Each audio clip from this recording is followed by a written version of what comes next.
세당 중의 샘창나스 이니시와 냠미교스 गाथा देवा मिथोल्लास निमेयोंसिंग तेमिक्यूर्स। द्वेष का मतलब कि हमारे अंदर के क्रोध को उत्पन्न करने का जो बीज है बहुत समय से बैठा हुआ है। एंगर जो क्रोध है हमारी अकुशल कर्मों को करने के लिए जो हमारे अंदर बैठा हुआ है वो हमेशा हमको सोते जागते चैन नहीं लेने देता है।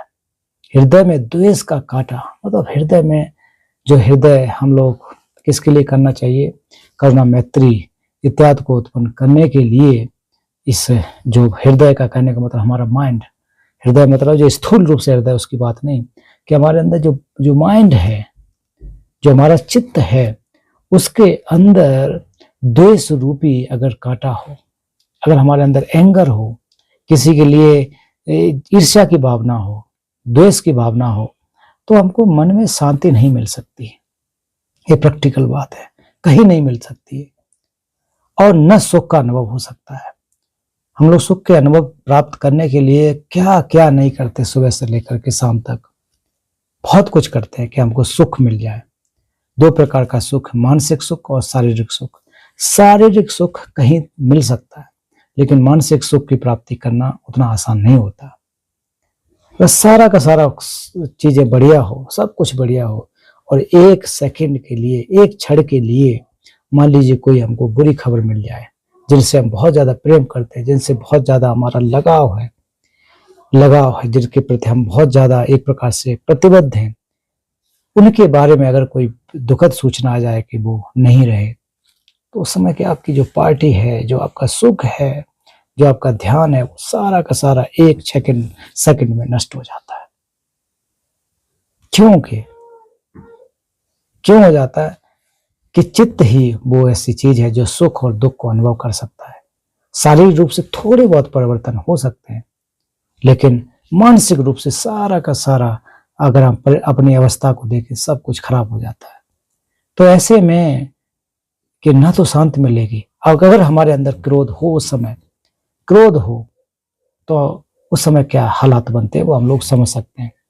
और ना ही नींद आती। आजकल के देखिए कि लोगों को गुस्सा की वजह से अगर देखा जाए तो कितने लोग, खास करके युवा पीढ़ी सुसाइड करती है गुस्से में आकर के।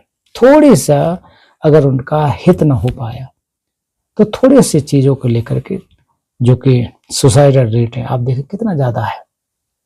कोई चीज को प्राप्त करना चाह रहे हो, ना हुआ तो क्रोधित होकर के माँ बच्चे जो पेरेंट्स के बीच में झगड़े होकर के सुसाइड कर लेना। मैं बहुत सारे ऐसे चीजें देखी बहुत जगह। और फिर किसी वर्क फील्ड में आकर के, कंपनी में आकर के झगड़ा हो जाने की वजह से द्वेष उत्पन्न होना, उसकी वजह से अपने आप को नष्ट कर लेना। या फिर ऐसा न करने के बाद भी रात भर जो नींद न आना या फिर नींद की गोलियां खाना इत्यादि, ये हम लोग देख सकते हैं। तो ऐसी अवस्था हो, अगर मन में द्वेष हो, तो हम लोग कैसे शांति पारमिता का अभ्यास कर सकेंगे? संभव नहीं हो सकता। किसी भी प्रकार का धीरज हम लोग जो है नहीं रख सकते हैं, धैर्य नहीं रख सकते हैं। तो इसलिए हम लोगों को ये जानना चाहिए कि क्रोध जो है जो कितना ज्यादा हमको परेशान कर सकता है।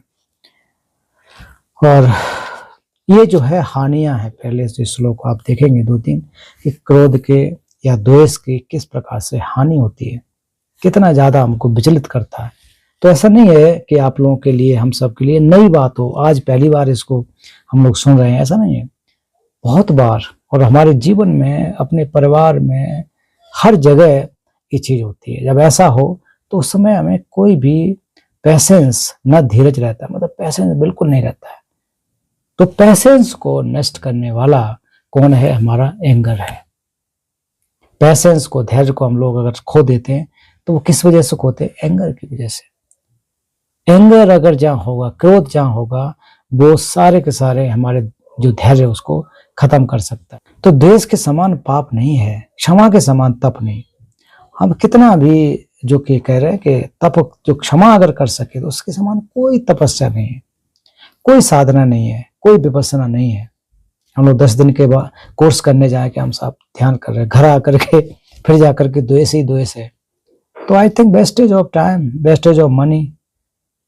जब जहां रह के हम लोग देश को समाप्त न कर पाए तो हम दुनिया के लिए तो करेंगे ही क्या।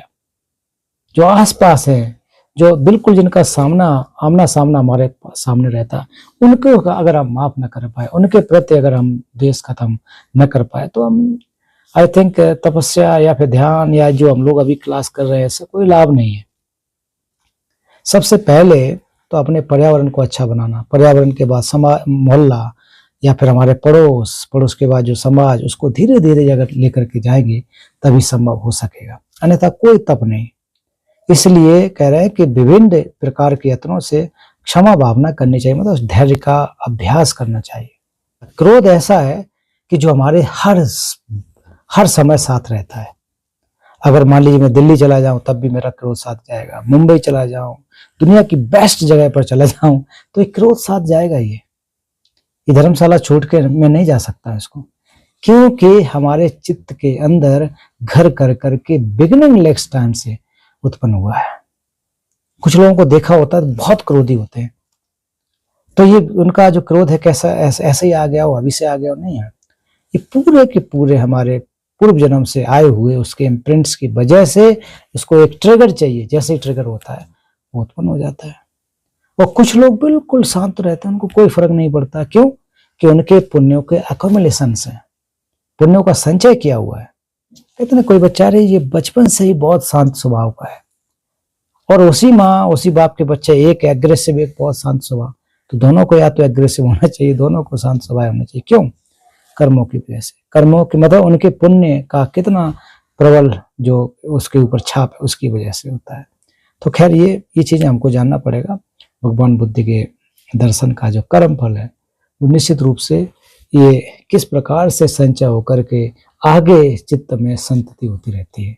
तो हम लोग भी इस संतति को न ले जाएं। अभी तक हम लोग संतति करके, संतति मतलब निरंतरता करके लेकर आ रहे हैं, तो उसको धीरे धीरे धीरे धीरे धीरे धीरे कम करते जाना है। छोटी छोटी चीज, छोटी छोटी व्यवहारिक चीजों को, घर में छोटी छोटी चीजों को लेकर हम लोग क्रोधित होते हैं, और ये क्रोध सामने वालों को उतना नुकसान नहीं करता जितना कि अपने आप को। अगर मैं बहुत क्रोधी हूं तो नेगी जी को डायबिटीज नहीं होगी, उनका ब्लड प्रेशर नहीं बढ़ेगा, मेरा बढ़ेगा। ये फैक्ट है। हो सकता है एक दो शब्द में कह दूंगा तो वो तो चले जाएंगे, मतलब कोई ज्यादा नहीं, लेकिन मैं जलता रहूंगा, मैं जलता रहूंगा।